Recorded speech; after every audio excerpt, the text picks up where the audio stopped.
चौपाल रे सब बड़ा बडेरा, सब बड़ा बडेरा वो जी, सब लोग लगाया वो जी, पादरिया ने सदिया वो जी।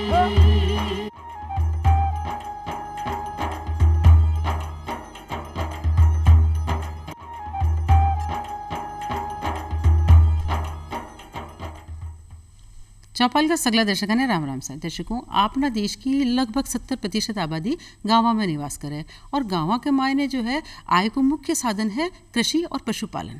आपना देश के मायने हजारों या लाखों हेक्टेयर जो ज़मीन है वो कृषि के ताई उपजाऊ भूमि आपने कने है और करोड़ों जो है मवेशी भी आपने कने है। अगर आपना किसान ने 12 मासी पानी और बिजली मिल जाए तो समझो कि मतलब वहाँ का तो धरती सोनो गलबा लग जाए और घरा का मायने खुशहाली फैल जाए। ये कहता है यह भी जरूरी है कि आपा लोग स्वयं भी मतलब जागरूक हुआ कि पानी को तो संचय करा और बिजली को उत्पादन करा। तो आज अपना जो विषय है चर्चा को वो यही है, ग्रामीण क्षेत्र का मायने ऊर्जा का जो स्रोत कहीं है उनका बारे में जानकारी लेने वाला। और अपने स्टूडियो में आपने आज जानकारी देवा के ताई पधारिया है डॉक्टर नीलम गोयल। आप भारत की परमाणु सहेली के नाम से जानी जावे। नीलम जी, आपको बहुत बहुत स्वागत है। तो नीलम जी, जी कि मतलब आप सबसे पहले तो यही बताओ कि जो आपने ये कहा है कि भारत की परमाणु सहेली, तो ये क्या आपको नाम पड़े? एक्चुअली आज हमारे मतलब पूरे ब्रह्मांड में कोई भी सजीव निर्जीव छोटी से लेकर बड़ी कोई भी चीज़ परमाणु से मिलकर बनी है। तो मैंने उसी विषय में परमाणु ऊर्जा और भारतीय अर्थव्यवस्था में मेरा डॉक्टरेट है और पोस्ट डॉक्टर ट्रेनिंग के लिए मैंने परमाणु ऊर्जा विभाग से मैंने पोस्ट डॉक्टर ट्रेनिंग किया और वहीं से मुझे एक नाम मिला भारत की परमाणु सहेली। और आज ये मेरा एक पहचान बन गई है पूरे हिंदुस्तान में कहें। अच्छा, तो बहुत अच्छी बात है कि ये वास्ते आपको नाम जो है वो भारत की परमाणु सहेली पड़े हुए। अच्छा जी हाँ, कि आज आप जो विषय है वो है गाँव के मायने स्रोत जो है ऊर्जा का। तो सबसे पहले तो आप वहाँ के दर्शकों ने यह जानकारी दो कि भाई जो बिजली और पानी दो ही तो चीज़ है जो जरूरी है ग्रामीण परिवेश में रहने वाला लोग जो है वहाँ कहते हैं सबसे ज़रूरी यही चीज़ है। तो सबसे पहले आपा मतलब वो जो ऊर्जा है वो क्या सब तरफ मतलब आपूर्ति करा गाँव के मायने, ई के बारे में जानकारी दे। एक्चुअली हम पूरे भारत की बात करें तो हमारा भारत एक कृषि प्रधान देश है और भारत में कम से कम 1600 लाख हेक्टेयर ज़मीन है और करीबन 90 मतलब करोड़ जनता गांव में निवास करती है।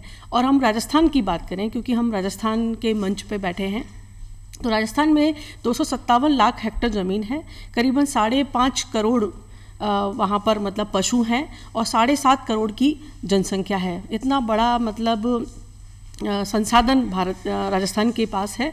और राजस्थान में जो ग्रामीण जो परिवार है 1 करोड़, उनके पास है ज़मीन और पशु, और उसके लिए उनको पानी और बिजली 2 मुख्य ज़रूरतें हैं। तो पानी और बिजली में कैसे वो आत्मनिर्भर बने, उसके लिए मतलब मुख्यतः मैं काम कर रही हूँ। और पानी के क्षेत्र को हम जैसे राजस्थान को ज़्यादातर लोग इसी नाम से जाते हैं कि राजस्थान में सूखा प्रदेश, तो राजस्थान को कैसे बाढ़ और सूखे से बचाएं और बिजली के क्षेत्र में कैसे वो आत्मनिर्भर बने, उसके लिए जो बारिश का पानी है, क्योंकि राजस्थान में जो योजनाएं हैं वो करीबन 1977 से बन के तैयार हैं, लेकिन अभी 2 से 5% ही इम्प्लीमेंट हुआ है। तो अभी हम अपने हाथों से अपने आप में क्या कर सकते हैं, तो हमारे पास सबसे बड़ा जो एक बारिश के लिए हमारे पास बहुत बड़ा साधन है वो है बारिश का पानी, जिसको हम रोक सकते हैं, उसको संग्रहित कर सकते हैं। और बारिश का पानी जो शहरों को बाढ़ के रूप में लास्ट ईयर आपने भी सुना होगा, जयपुर में काफ़ी बाढ़ आई थी, तो उस पानी को यदि हम संग्रहित कर लें, उसके लिए गांव-गांव के अंदर तालाब बनते हैं, नहरें बनती हैं, हर खेत पर पौंड बनता है, उससे हम पानी को संग्रहित कर सकते हैं। तो पानी के अंदर उनको मतलब निर्भर बन सकता है। yes. भाई पानी तो आप संग्रहित कर लियो, लेकिन वो पानी ने खेता तक पहुँचावा के तो बिजली की जरूरत पड़ेगी ना अपन ने। तो मेरा मतलब ये है कि जो आप ये माने या समझाओ आप कि वह जो मतलब स्रोत है, जो बिजली का स्रोत है, वह किस प्रकार से कार्य करे है गाँव के मायने, जिससे कि लोगों की जीवन शैली अच्छी हो जाए। एक्चुअली क्या है कि किसान के पास ज़मीन है और पशु हैं। अब ज़मीन को पानी मिला बारिश के, अब खेती तक इस पानी को पहुंचाना है, उसके लिए वो क्या करेगा, सोलर पंप, मतलब सोलर पंप के द्वारा पानी खेत तक पहुंचेगा और उस पानी को हम मतलब उस पानी का ज़्यादा उसका यूज़ हो सके, ज़्यादा पानी कम पानी में ज़्यादा खेती ले सके, उसके लिए उसका समुचित यूज़ करना पड़ेगा ड्रिप इरिगेशन और उसका स्प्रिंकल फवारा सिस्टम के द्वारा। ये भी हमारा सोलर पंप से ही चलेगा। तो सबसे पहले तो यह है कि सौर ऊर्जा को अगर आप उत्पादन गांव में किसान अगर करे तो वहाँ से उन्हें फायदा हो सके कि वो आपका पंप चला, पानी का मोटर का पंप चला और खेत तक आपको पानी पहुँचा सके है। तो ये कहते काय करना चाहे वाने की प्रकार से मतलब सोलर ऊर्जा को उत्पादन की प्रकार से कर सके वह, उसके लिए क्या है, जितने भी जैसे 1 हेक्टर ज़मीन है, जिसके पास भी 1 हेक्टर है, 2 हेक्टर है, जितना भी ज़मीन है उसका 5% पर जल खेत जिसे हम बोलते हैं वो बनाया जाता है। उसमें बारिश का पानी इकट्ठा हो गया, उसी के ऊपर सोलर पैनल लगाया जाता है और वहीं पे उस सोलर पैनल से बिजली बनेगी और सोलर पंप अपना चलेगा और वो सोलर पंप के द्वारा पानी हमारा पौंड से लेकर हर हमारी क्यारी तक, खेत तक पहुंच जाएगा। हाँ बिल्कुल। और जिस प्रकार से आप यह भी समझो कि कोई जरूरी को ना कि भाई आप उसे पंप तो चलावा ही, यहाँ और भी बहुत सी चीज़ें आप काम में ले सका, जिस प्रकार से और किस प्रकार को काम आ सके आप बता सको। पानी के लिए सोलर का तो ये प्रकाश में काम ले सकते हैं। आज गांव के अंदर बिजली की ज़रूरत है, तो बिजली की ज़रूरत है, उसके लिए रोड लाइट्स होती हैं, खेती में पानी के लिए पंप का है, तो सोलर एनर्जी एक साफ सुथरी और सस्ती बिजली है। हाँ, एक वो लालटेन भी जला सका आप, तो गाँव में तो बहुत जरूरी हो कि रात बिरात अठे उठी के निकलना हो तो वो सोलर लालटेन सोलर लालटेन है, सोलर टॉर्च है, बहुत सारे इक्विपमेंट्स हैं जो अभी बाजार में आ गए हैं नए। तो सोलर ऊर्जा आने से गाँव अपने आप में एक आत्मनिर्भर बन सकते का बिजली के मामले में। बिल्कुल। अच्छा जी, ये तो हुई सोलर की बात। आप अगर और दूसरा रूप देखा, देखिए महिला जो है घर में भोजन बनावे और अक्सर आप देखा कि वह जो पारंपरिक रूप से जो है वो लकड़ी जलावे, तो ऐसा काई काम करे जिससे कि वहाँ की मतलब जीवन शैली अच्छी हो जावे और वाकई घर से कोई जो जिन्हें कहा ना कि चीज़ निकले और वो वो इस्तेमाल कर ले और वहाँ को फ़ायदा हो जावे, तो इस तरह की कोई संसाधन हो सके गाँव में। मैंने कहा एक तो खेती होती है और दूसरा होता है पशु मतलब मुख्यतः हम गाय भैंस की बात करेंगे तो उनसे होता है गोबर। तो हमने कई बार देखा कि गांव के अंदर एक गंदगी के रूप में इकट्ठा होता है। अगर उस गोबर को घर घर से इकट्ठा कर लिया जाए और उस गोबर का एक बायोगैस प्लांट वहाँ पे बना दिया जाए तो उनको कुकिंग गैस मिल जाएगी, जिससे महिलाओं को धुएं से छुटकारा मिलेगा और उन्हें साफ़ सुथरी सस्ती गैस उन्हीं के गोबर के बदले में उन्हें मिल जाएगी। और जब बायोगैस प्लांट लगेगा तो वहाँ के लोगों को रोज़गार भी मिल जाएगा। इसके साथ साथ कुकिंग गैस के बाद में जो वो गैस बनाने के बाद जो सैलरी बच जाती है उसको हम बोलते हैं ऑर्गेनिक खाद, और वो खेतों के लिए बहुत बड़ा मतलब एक उर्वरक का काम करता है, जिससे उनकी प्रोडक्टिविटी जो उनकी उत्पादकता है वो बहुत ज़्यादा बढ़ जाएगी। तो ये भी एक ऊर्जा का सबसे बड़ा स्रोत है। बायोगैस के द्वारा गांव के अंदर कुकिंग गैस की हम जो आवश्यकता है उसको पूरा कर सकते हैं। इससे भी गांव के अंदर आत्मनिर्भरता आ सकती है। हाँ, क्योंकि जो लकड़ी जलावे, एक तो पर्यावरण खराब हुआ है और एक लकड़ी काटे तो पेड़ कटे, और दूसरों का ये है कि जो महिला खानों बनावे, जो भोजन पकावे, उसे उनके धुआं जावे तो धुआं से उन्हें भी कई प्रकार की बीमारियां हो सके, और साथ में छोटे बच्चा ने भी सुआ ले तो उनके भी गला में जो है वह धुआं जावे तो वह भी नुकसान करे। तो भाई ये तो सबसे अच्छी बात यह है कि आप बायोगैस जो प्लांट आप बता रहे हो वो लगा ले, तो वी के कारण ना तो धुआं हुए ना कोई परेशानी, और ज्યાં गैस को सिलेंडर काम करे ज्યાં वो बायोगैस को काम करे लो, है ना। ये प्रकार से सही। और इससे सबसे बड़ी बात, गांव में गंदगी मिटेगी, गांव के लोगों को रोजगार मिल गया, महिलाओं का समय भी खराब नहीं हुआ, और सबसे बड़ा जो है उनका हेल्थ अच्छा रहेगा। वो अपने बच्चों को भी समय दे पाएंगी पढ़ाई का, उनका देखभाल करने के लिए। अच्छा, ये प्रकार से जो आप आप बताइए खाद जो बच रही है वो भी काम में आ रही है। यस, क्योंकि खाद भी तो चाहिए भी खेती के मायने, फिर अब मोल ले रहा वो तो घनी महंगी पड़ेगा। तो इसका जो स्लैरी जो बोलते हैं उससे बनता है ऑर्गेनिक खाद। अब ऑर्गेनिक नाम से ही आपने देखा होगा किसी की भी कीमत उससे करीबन 25 से 50% उसको हम बढ़ा सकते हैं। फिर उससे प्रोडक्टिविटी बढ़ेगी, तो वो जो माल बना उसको हम अच्छी मतलब पैकेजिंग के द्वारा, अच्छी मतलब मार्केटिंग और ये सब करके उसकी जो कीमत है उसमें इजाफा हो सकता है। अच्छा जी हाँ, कि एक ये जैव ईंधन है, जैव ईंधन ने जी हाँ कि काम में भी ले सके कि जो पुरानी जो सब्जियां हैं या जो काम में न आ रही वह ने भी बना दे और उसे भी ऊर्जा बनाबा को आजकल जो है नई चल रहा है। जितना भी कचरा निकलता है, गोबर के अलावा जितना भी कचरा निकलता है, खेती का कचरा, वो सब भी हम उसमें बायोगैस प्लांट में यूज़ कर सकते हैं। हाँ, और वो सारा बचा हुआ ईंधन जो है वो ऑर्गेनिक जो खाद बन जाएगी, उसको आप बेच भी सकते हैं, गाँव में खेती में यूज़ कर सकते हैं, तो उससे लोगों की आय का साधन। अच्छा, एक जो किसाना की सबसे बड़ी समस्या का ही है कि जो सब्जी बोवे या तो वह तोड़ तो आज लेवे और वो बिके 1-2 दिन बाद है, तो अगर कोल्ड स्टोरेज अगर बन जावे तो वहाँ को कोई सब्जी उनमें रख भी सके और उसके कारण वहाँ की जो है सुरक्षित रहे और दाम भी अच्छा मिल जाए। और आप जी बता रहे हो कि भाई ये सौर ऊर्जा से तो वो कोल्ड स्टोरेज भी चल जाए लो। हाँ, क्यों नहीं चलेगा। एक्चुअली क्या है कि जो सब्जियां उगे, कोई भी फल सब्जी जो भी उगे वो ख़राब नहीं हो, उसके लिए सबसे बड़ा आजकल ये है कि उसको रेडियोकृत किया जाता है, जिससे उसकी शेल्फ लाइफ बढ़ जाती है। जैसे आलू में अंकुरण हो जाता है, प्याज में अंकुरण हो जाता है, इस चीज़ को ख़त्म करने के लिए उसको रेडियोकृत किया जाता है और जिससे भंडारण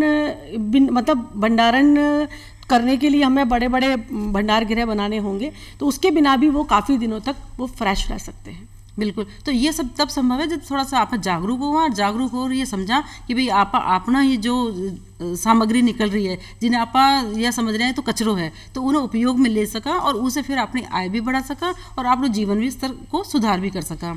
अच्छा, एक जो यह बात तो हुई, एक जो गाँव के माने सबसे बड़ी समस्या यह है कि भाई पानी आवे और आर वो बह जावे, तो आप की प्रकार से वहाँ का ग्रामीण जो भाई बहन है वह आप जानकारी दोला कि भाई पानी ने की प्रकार से संग्रहित कर सके। उसके लिए सबसे बड़ा काम है लोगों को इसकी जागरूकता देना कि ये जो पानी, क्योंकि हर एक ग्राम पंचायत का अपना एक वाटर शेड होता है, वो वाटर शेड में पानी गिरता है। अब उस पानी का सबसे बड़ा आता है कि उस पानी को कैसे हम संचालित करें, वो मतलब जैसे खेतों में पॉन्ड बन जाए, वहाँ पे नाला बन जाए, तालाब बन जाए, छोटे छोटे कंटूर बंद बन जाए। तो ये सब चीज़ें लोगों के सामूहिक योगदान प्रयास जिसमें काम करेगा सामूहिक जागरूकता, सामुदायिक भागीदारी, ये करने के लिए सभी लोगों के अंदर एक भावना बिल्ड करनी होगी कि मेरा गांव है, मुझे करना है। कहते हैं ना, अपना गांव और अपना विकास हमें खुद को करना है। तो वो भावना बिल्ड करना सबसे मुख्य समस्या है और वही सबसे बड़ा साधन मतलब समाधान है जो हम लोग कर रहे हैं। जी, आप तो काम कर रहे हो, तो मतलब आप जब लोगों से मिलो, गाँव में जाओ, तो जो महिला है या पुरुष है या वहाँ बटा रह वाला लोग है, तो वहाँ को काई मतलब आप व्यवहार देखो या वहाँ को काई रुझान देखो आपकी मतलब इन योजनाओं में या कार्यवाही में काई कर रहे हो? हम जैसे अभी जैसे कोई गाँव लिया, कोई ग्राम पंचायत ली, उसमें ये सब व्यवस्थाएं करनी है, तो सबसे पहले उस ग्राम पंचायत के लोगों के अंदर ये काम करने की जागरूकता फैलाना, फिर वो लोग इसमें इन्वॉल्व हो जाएं, उसको बोलते हैं हम सामुदायिक भागीदारी। फिर उसके बाद में हम सर्वे कराते हैं घर घर में कि किसके पास कितनी गाय भैंसे हैं, कितना गोबर आता है, कितना दूध आता है, उनकी इनकम क्या है। तो उससे एक रिपोर्ट निकल के आती है कि वहाँ की ज़रूरत क्या है और क्या करना है। तो रिपोर्ट निकलने के बाद में उसमें आता है फिर बजट और उसके बाद में उसका इम्प्लीमेंटेशन और सतर्कता। ये जो हमने कई सारे स्टेप में हमने इस काम को बांटा, तो इसमें सबसे पहले 2 स्टेप जो हमने लिए कि लोगों को जागरूक करें और सबको सामुदायिक भागीदारी करें। और इसमें क्या होता है कि लोगों को जागरूकता नहीं है, लोगों की अपनी अपनी सोच है, सबके अपने अपने सिद्धांत हैं। और हमारा देश वैसे भी कई सारे कहते हैं ना 84 संगठनों में बटा हुआ देश है, जनता उस तरह से बटी हुई है। तो उस बटी हुई जनता को एक सिंगल प्लेटफॉर्म पे लाना सबसे पहला काम। और वो अगर जनता एक सिंगल प्लेटफॉर्म पे आ जाए और उसको ये हो जाए कि बारिश का पानी मुझे यहीं मेरे गांव में रोकना है, मुझे मेरे खेत पर सोलर पंप लगा के इस प्रकार से उसे सिंचाई करना है, ऐसे सब लोग अपना अपना सोच को ऐसा बना लेंगे तो हमारा गांव समर्थ हो जाएगा और गांव से हमारा राजस्थान बना है। बिल्कुल, और प्रदेश से देश सभी मतलब एक तरह से सबकी ही उन्नति हो जाएगी अगर आप इस प्रकार से सोचा तो। अच्छा, यह तो हुई कि भाई पानी है, अब ये की किल्लत तो जो है वो तो सब नहीं पता है भाई, राजस्थान में तो थोड़ी किल्लत रह गई है पानी की। लेकिन आप ये बताओ कि जो कि आप अच्छी का ही पैदावार करा जी के मायने मतलब पानी की तो जरूरत तो कम पड़े लेकिन उनकी जो है वो पैदावार ज़्यादा हो जाए, मतलब ऐसा कई मतलब कई करा की तरह से काम करा मैं। उसके लिए जब ये ट्रेनिंग का काम चलता है तो उसमें वहाँ की ज़मीन, वहाँ की मिट्टी किस प्रकार की खेती के लिए उपयुक्त है, तो तो हमें पहले तो वो सर्वे करना होता है कि वहाँ पे क्या पैदावार हो सकती है। अभी क्या होता है, जैसे राजस्थान में कई जगह हमने देखा एक आदमी बाजरा उगा रहा है तो बाजरा ही उगा रहा है, तो उसको मल्टीपल क्रॉप पैदा करनी है, मतलब फलदार वृक्ष भी लगा सकता है, फूल भी लगा सकता है, खाद्यान्न फसलों के साथ साथ वो मतलब कैश क्रॉप लगा सकते हैं, उसको सीधे रूप में उनको आय का साधन बने, सब्जियां उगा सकता है, अन्न भी उगा सकता है। तो इस तरीके से इसको बोलते हैं समन्वित खेती, मल्टीपल क्रॉप। तो उसको आय है ना हर बार मिलती जाएगी, उसके लिए ऐसा नहीं कि साल भर का इंतज़ार करना होगा। तो उसका जो मल्टीपल क्रॉप होगी, फिर उसके भंडारण की व्यवस्था उसके पास है तो उसकी सब्जियां खराब नहीं होंगी। उसके साथ में वो रेडियोकृत कर दी हैं तो उसमें अंकुरण की समस्या नहीं होगी। इसके साथ में उसका पैकेजिंग, उसका यदि पैकेजिंग और उसका क्या होता है ना प्रोसेस हमने कर दिया तो वो जैसे कहते हैं ना आलू 10 रुपये किलो बिक जाता है और आलू की चिप्स 200 रुपये किलो बिकती है। तो ऐसा करने से वो अपने माल को एक्सपोर्ट कर सकता है, बड़े बड़े मार्केट में वो बेच सकता है। तो उसको उसकी कीमत जो है 50% से लेकर 200% तक उसकी कीमत में इजाफा होगा। तो हमारा जो मेन जो दूरी है ना ग्रामीण, तो गांव को हमें इस तरह से सक्षम बना दें, पानी और बिजली में आत्मनिर्भरता दे दें, उसको ट्रेनिंग दे दें, उसके माल को वो कैसे अच्छा पैकेजिंग में मार्केट कर सकता है, तो वो आय का बहुत बड़ा मतलब साधन बन सकता है। इससे पूरा जीडीपी में इम्प्लीमेंटेशन होगा। जैसे अभी प्रधानमंत्री जी ने कहा कि पूरे भारत को 5 ट्रिलियन की इकोनॉमी बनाना है। तो 5 ट्रिलियन की इकोनॉमी बनाना है, यदि राजस्थान के 10,000 ग्राम पंचायतों में काम होता है और ये सारा चीज़ें होती है तो राजस्थान तो ग्रामीण क्षेत्रों से ही, क्योंकि ग्रामीण अर्थव्यवस्था बढ़ेगी। अर्थव्यवस्था के 3 पिलर्स हैं, एग्रीकल्चर, इंडस्ट्री और सर्विसेज। यदि एग्रीकल्चर बढ़ता है तो उसके पैरेलल में इंडस्ट्री बढ़ती है, सर्विसेज बढ़ती है, कॉर्पोरेट बिजनेस बढ़ता है। तो 0.5 से $1 ट्रिलियन का तो राजस्थान ही उसमें सपोर्ट कर देगा भारत की इकोनॉमी को बढ़ाने में।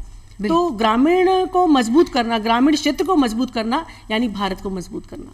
बिल्कुल। तो ऊर्जा जो है, आपने जो गाँव का मायने, अगर ऊर्जा की प्राप्ति हो रही है तो ये सारी चीज़ें संभव हो सके। तो आप मगर दर्शकों ने यह समझाओ या ये बताओ कि जो ऊर्जा का साधन है जो किस प्रकार से आप मतलब बना सके, मतलब एक तो प्रकृति जो मतलब बिजली आ रही है वो एक अलग है, लेकिन किस प्रकार से उत्पादन भी मगर जो है कृषक कर सके, ये कोई तरीको बताओ आप।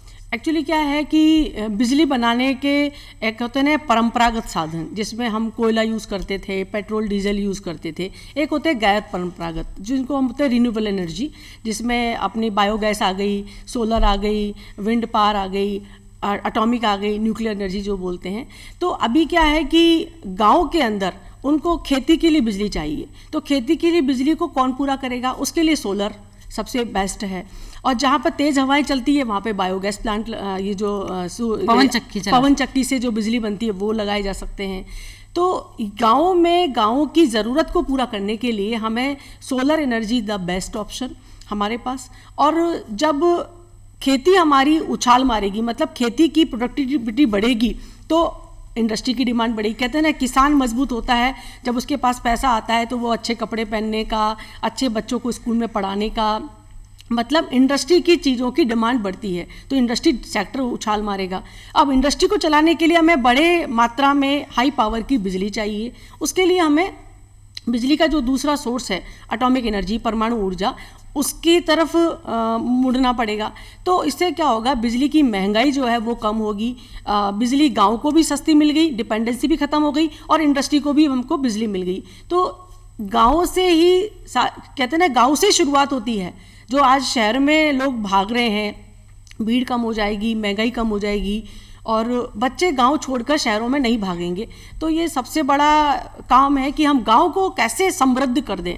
तो सबसे बड़ा काम जो है, ये जो देश की अर्थव्यवस्था की धुरी बन गया है, ग्रामीण डेवलपमेंट, तो उसके लिए पानी और बिजली में यदि हम उन्हें सुरक्षित कर दें, उन्हें हम आत्मनिर्भर बना दें, तो हमारा देश धीरे धीरे आत्मनिर्भर बन जाएगा। या सौर ऊर्जा बताइए जी, प्रकार से एक बायोगैस प्लांट है, ये कई तरह के जो मतलब ऊर्जा ने उत्पन्न करना है। एक यह है कि पानी एकत्रित अगर आप कर लिया और कोई बांध वगैरह बना लिया, जो गांव का लोग है तो उसे भी तो बिजली ले सके, पानी ले सकते हैं अगर बांध बन जाता है। जैसे कई बार हमारी जो बड़ी बड़ी योजनाएं हैं, जैसे कि अभी राजस्थान नहर योजना है, अपना यमुना साबरमती की योजना है, पूर्वी नहर कैनाल है, जवाई लूनी रन प्रोजेक्ट है, ऐसे कई प्रोजेक्ट्स हैं। और अगर बांध बना ले बारिश के पानी को भी रोक कर, तो जो पानी से जो बिजली बनती है वो भी कर सकते हैं, क्योंकि कई इलाकों में पानी बहुत है तो वो पानी से छोटे छोटे हाइड्रो पावर प्लांट जो बोल सकते हैं, वो उससे भी बिजली उन्हें मिल सकती है। उसमें पानी को ऊपर से गिराना है और टरबाइन को घुमाना है, तो वो भी एक मतलब ऊर्जा सुरक्षा, ऊर्जा आत्मनिर्भरता में हम उसमें जा सकते हैं। तो अभी गाँव के अंदर ऊर्जा की अगर हम बात करते हैं, तो अभी राजस्थान की बात करें तो राजस्थान में सूर्य की रोशनी भी बहुत पड़ती है, पानी की भी कमी है। तो पानी की कमी को दूर करें, हम बारिश का पानी को संग्रहित करें, उसको रोकें, अलग अलग संरचनाएं बनाएं, उसमें पेड़ लगाएं। पेड़ लगाएंगे तो वो अपनी बारिश को खुद करने लग जाएंगे। जितनी ज़्यादा पेड़ लगेंगे, कहते हैं ना कि हमको गाँव में जंगल डेवलप कर देना है। तो जंगल, जैसे अभी एक किसान है, उसके पास पशु हैं लेकिन उसके पास चारा नहीं है और उसको चारा खरीदना पड़ता है। चारे की रेट पहले 100 रुपये कुंटल आती थी, अब 700 से 800 रुपये कुंटल हो गई है। अब चारा महंगा होगा तो डेयरी प्रोडक्ट महंगे होंगे। यदि उसे चारा अपने ही गांव में मिल जाए, यानी उसको चारा खरीदना ना पड़े, तो वो भी एक बहुत बड़ी आत्मनिर्भरता बन गई। और चारा उगेगा तो पानी चाहिए, तो पानी से ही चारा है, चारा से ही हमारे पशु हैं। पशु अच्छा खाएंगे पिएंगे तो गोबर भी अच्छा होगा, दूध भी अच्छा होगा, तो आत्मनिर्भरता बढ़ेगी। हाँ, मतलब एक दूसरे से चीज़ें जुड़ी है। समझ भी की ज़रूरत है कि आपा की चीज़ ने इस्तेमाल कर और उन्हें और अधिक फ़ायदो ले सका। यही तो मतलब आप काम करो उठे गाँव का मायने। तो माने यह बताओ कि गाँव की जो महिला है वह ने आप किस प्रकार से जागरूक करो या आपके साथ काम में जोड़ो? हम गांव में महिला, पुरुष, युवा सभी को लेते हैं, लेकिन जब से आपने स्पेशली महिलाओं की बात की, तो आजकल महिलाएं हर क्षेत्र में आगे हैं और वो भी करना चाहती हैं। आज गाँवों के अंदर खेती में भी पूरा अपना योगदान देती हैं। तो महिलाओं के अंदर उनको महिला अपनी हेल्थ का कैसे ध्यान रखे, तो उसमें सबसे बड़ा है कि वो चूल्हे को छोड़े तो उसका हेल्थ आधा तो वैसे ही सुधर जाएगा। उसके बाद में वो पढ़ाई करे, मतलब जो कहते हैं ना कि महिलाएं साक्षरता वो ज़रूरी है। महिला साक्षर होगी तो अपने बच्चों को अच्छा पढ़ाएगी। तो अपना हेल्थ का ध्यान रखे, अपनी शिक्षा का ध्यान रखे और अपने आप में जो वो कर सकती है, जैसे वो कई प्रोडक्ट बना सकती है गांव के अंदर। जैसे टमाटर होते हैं, टमाटर का सॉस बना सकती हैं, पापड़ बना सकती हैं, मंगोड़ी बना सकती हैं। बहुत सारे ऐसे प्रोडक्ट हैं जो महिलाएं खुद बना सकती हैं और उनको फिर मार्केट में बेच सकती हैं, बाहरी कंट्री में उनको एक्सपोर्ट कर सकती हैं। तो महिलाओं को ऐसा करने के लिए उनके अंदर भी एक भावना भरनी होगी, उनके अंदर भी प्रेरणा भरनी होगी कि महिलाएं बहुत कुछ कर सकती हैं। ऐसा नहीं है कि वो बस महिलाएं हैं तो उनको बस खाना बनाना है और आराम से मतलब वो फ्री है, तो वो अपने समय का पूरा सदुपयोग कर सकती हैं। उसके लिए उनके अंदर ट्रेनिंग, उनके अंदर एक भावना भरी जाए कि महिलाएं बहुत बड़ी ताकत हैं। वो घर संभालने के साथ साथ घर की आय को बढ़ाने में भी अपना बहुत बड़ा साधन बन सकती है। कहते हैं ना कि महिला जब ठान लेती है तो वो दुर्गा होती है, और जब वो पढ़ाई का या शिक्षा का साधक बनती है तो वो सरस्वती होती है, और वो धन कमाने की साधक बन जाती है तो वो लक्ष्मी होती है। तो महिला में तो तीनों गुण हैं, तो वो तीनों गुण को हमें उभारना है। तो वो भी हम काम करते हैं कि महिलाएं अपनी शक्ति को पहचानें और देश के उत्थान में अपना सहयोग दें। हाँ, ये सबसे ज़रूरी तो ये है कि जब गोबर वाली आप बात बताइए, तो ये तो बहुत आसान है कि महिला को गोबर से गोबर गैस को प्लांट लगा सके और आपको खुद को जीवन सुधार सके। और जिस तरह से आप बता रहे हो कि भाई वो फसल है जो कट गई और जो मतलब काम नहीं आ रही, वो एक तरह से कचरो है, उसे भी ईंधन बना सके है, और भी वो खुद भी अगर चाहे तो आपका ऊर्जा का स्रोत बना सके और जिससे कि वहाँ को जीवन शैली अच्छी हो सके। और अगर आपने सोचा कि इसके अलावा भी अगर वो कोई कुछ काम कर सके तो वो कहीं हो सके जो कि उनका जीवन के तय ज़्यादा अच्छो है, आप बता सको? जैसे अभी देखो, जैसे घर में गाय भैंसें होती हैं तो महिलाएं संभालती हैं। अगर उनको गाय भैंस के बदले, गोबर के बदले में उनको पैसा मिलेगा तो वो अपनी बाँझ जो जैसे दूध नहीं देती है ना, उनको हम फ्री में छोड़ देते हैं रोड पे, तो बाँझ गाय भैंसें जो हैं उनको भी लोग संभाल के रखेंगे क्योंकि उनको गोबर के बदले में मिल रहा है पैसा। तो उनको पैसा मिला तो उसमें आत्मनिर्भरता आई। वो पैसे, उस पैसे से वो कोई भी काम कर सकती हैं। और उसके साथ में वो मतलब खुद भी शिक्षित होंगी, खुद भी घर के आय को बढ़ाने में आगे बढ़ेंगी। तो महिलाएं तो बहुत बड़ी, अगर महिलाएं ठान लें कि गांव के अंदर उनके पास में सबसे बड़ा, उनके पास में हर घर में हमने सर्वे किया, अभी हमने दौसा जो जिला है राजस्थान का, उसका छारडा गांव हमने एक मॉडल के रूप में तैयार किया, जिसमें हमने ये पूरा सर्वे किया कि वहाँ पे कितना पानी होता है। वहाँ पे करीबन मतलब 900 करोड़ टन पानी वहाँ पर मतलब निकलता है, और उसको यदि हम हर खेत पर यदि वो बन जाए, पॉन्ड बन जाए, तो करीबन 65,000 लीटर पानी को वो मतलब रोक सकते हैं। बिल्कुल। तो इतना बड़ा पानी का संग्रह, जो कि कुछ भी नहीं हो रहा, बिल्कुल। हम आप जाके देखें तो हर गांव हमारे सूखे हैं, जबकि सूखे नहीं हैं, उनके पास खुद की बहुत ज़्यादा बारिश है। बिल्कुल। तो जिस तरह से आप बता रहे हो कि खुद की जो मतलब पानी है, एक तरह से धन है, उन्हें अगर वह संचय करे और उन्हें अगर संभाल रखे तो वाकई काम में आवे और बहुत अच्छा आपको जीवन यापन कर सके। तो आज आप वहाँ का प्रोग्राम में आया, इतनी अच्छी जानकारी दी, आपको बहुत बहुत धन्यवाद।